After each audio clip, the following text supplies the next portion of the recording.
Hi everybody, I'm Bill Sanders and this is Watch Art Sci, the art and science of watch collection. Today we're going to be talking about what you might call watch collection styles. And what this is really a beginner's video for when you get into collecting mechanical watches. There are so many different aspects to it, and there's so many different ways you can go about it. And I want to talk about some of those today. And at the very end, I want to talk about the watch you really must get to be a watch collector. Okay, so let's get started. First of all, here I have a number of common types of watches that will find their way into a collection. There's a dress watch. This is for fancy occasion. What I call an office watch. This is what you wear to work every day.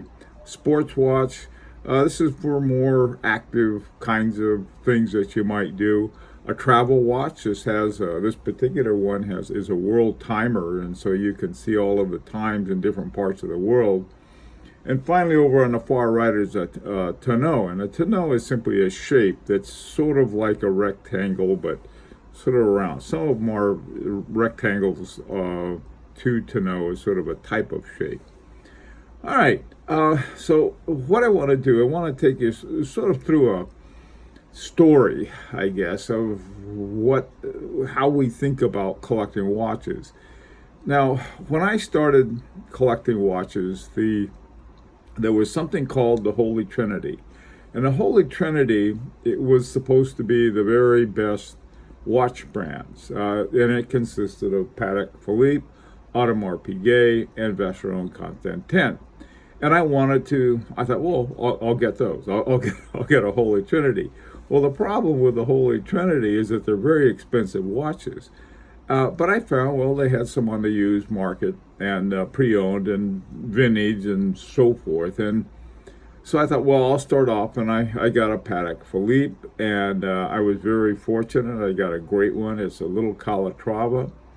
And then I got a Vacheron Constantin. I got a sports watch called the Overseas.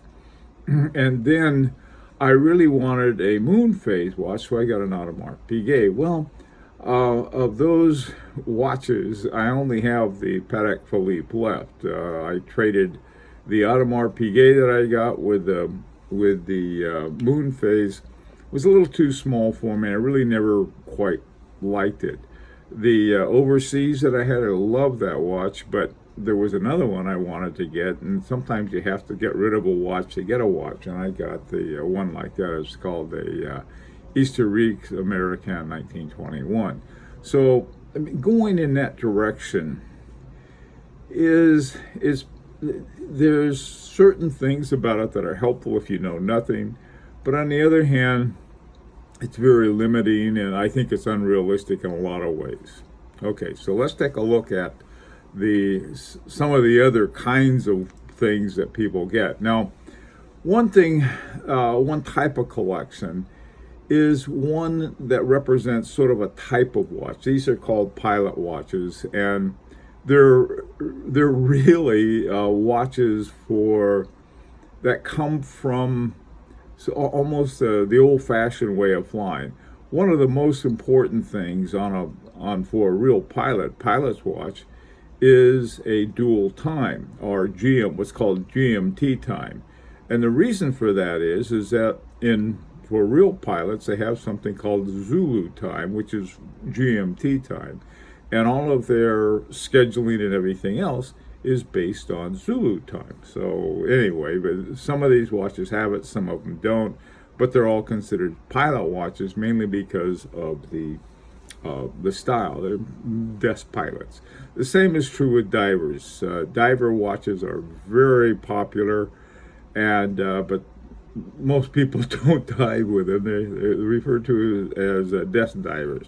I would be among those. All right, so that's another sort of getting a theme of watches. Now, the theme can be just about anything.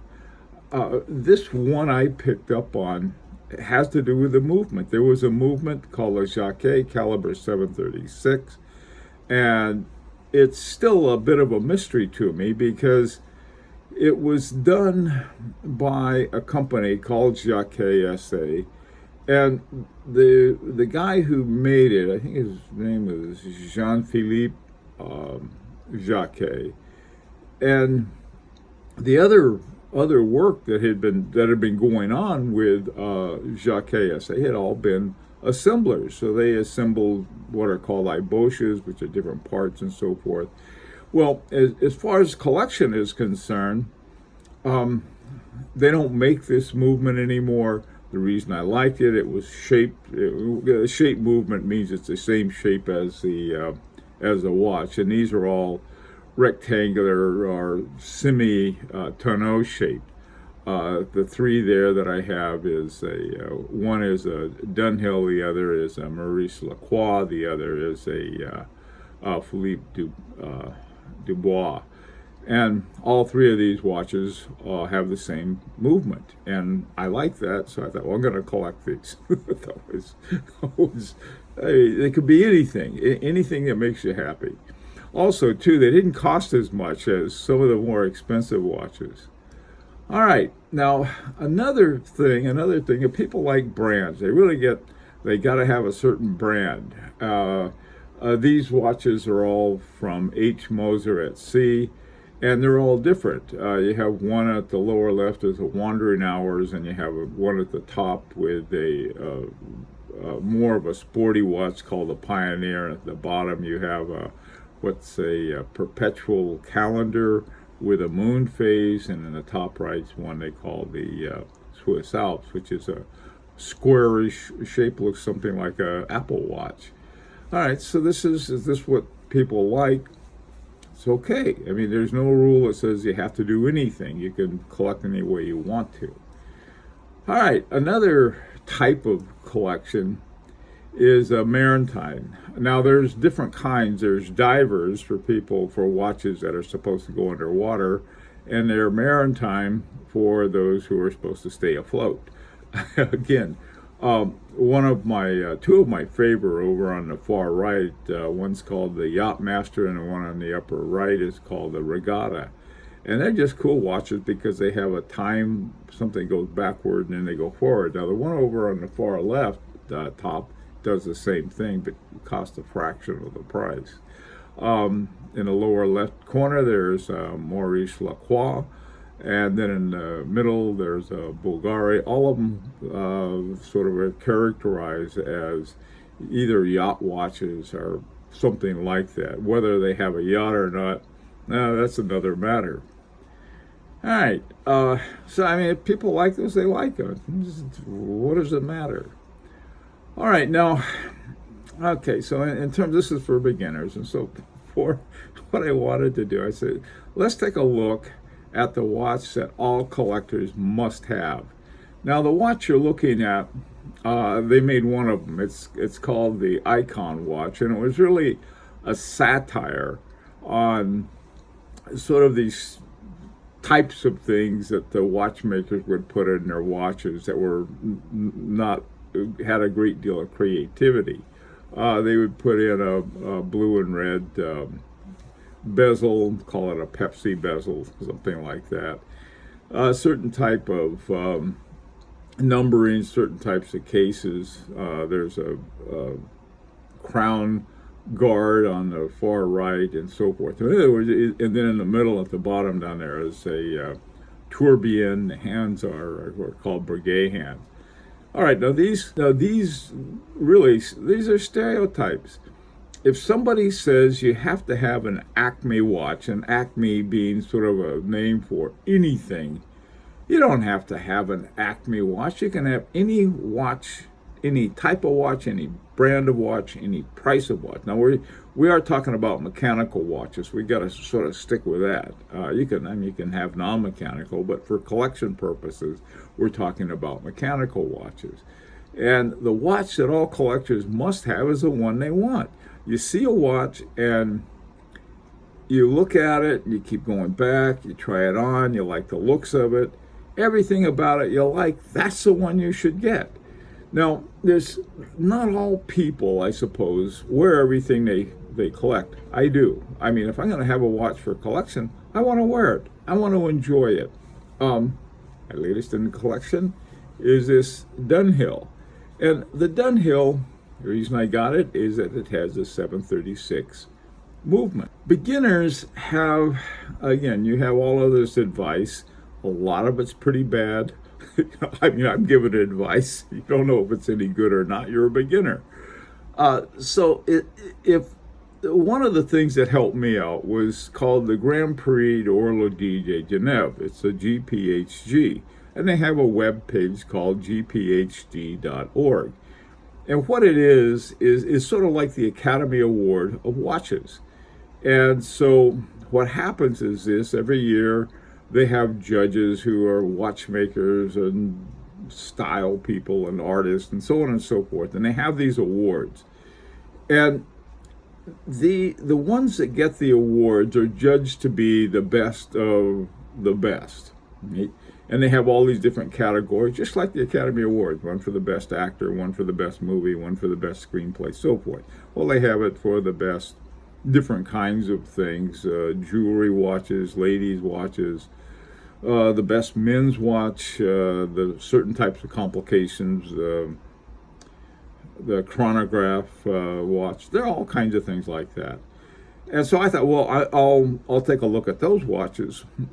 Well, I did. And I ended up getting a couple of them that won. One of them won the men's award way back when, and the other one was a little more recent one. Was called it's called the Petite Aiguille, which means the little hand award. And this was for the prices that were under, I think, $7,000 or $8,000, something like that, or 7,000 or 8,000 Swiss francs. So this, which is pretty much equivalent to the dollar, not too far off from the euro either. All right, so this is one place you can go. Now, the thing of it is that when you go there, and they'll have all these pictures of the watches that won, and then you can double click on any one of those watches, and up will come all of the data about the watch. And this is how I learned a lot about watches. Now, the critics of the Grand Prix HG, there's two kinds of critics. One, that they think they overlook certain brands. That may be true. And the other one is that they're not their watch. All right, if you got a certain watch, my watch should have won. For all of the reasons that they may not be just perfect, I don't know of a much better place where you can look at it from 2001 all the way up through the current date. And so it's a source for you to use. It's a resource, and maybe you'll find something that you want. And like I said, that's the most important thing to have. And you can have any kind of collection you want. The idea that you have to have an Acme watch, and it doesn't matter what that Acme watch is. It could be a really expensive watch like an FP Journe, or it could be an inexpensive watch like an Invicta. It doesn't matter. There's going to be someone who says, well, you really should have this watch. Find the ones you like and you can afford. That's another thing, too. If you build your collection around something you can afford, you'll be able to get things. Other collectors, and there's good reason for this, they won't have a lot of watches, but the ones they have are really good. So instead of having their collection based on sort of having large number, they want to have very certain ones. Okay, so well, listen, that's it about for beginning. These are some of the things you can think about, and a few resources that you can go to. And remember, the more you find out on your own, the better decision for you're going to make, not for somebody else. Don't let somebody else make the decision for you, except me, perhaps. Okay. Well, listen, I really would like to hear your feedback, and of course, this is an invitation to subscribe if you like. In the comments section, write down what you think, and also, too, if you're an experienced collector, write down and say, hey, this is something that I think that beginning collectors ought to learn, and that's that we're all in this together. Okay, well, on Sunday we have another collection review, and I think you're going to find it very interesting. And until then, this is Bill Sanders for Watch Art Sci, the art and science of watch collection.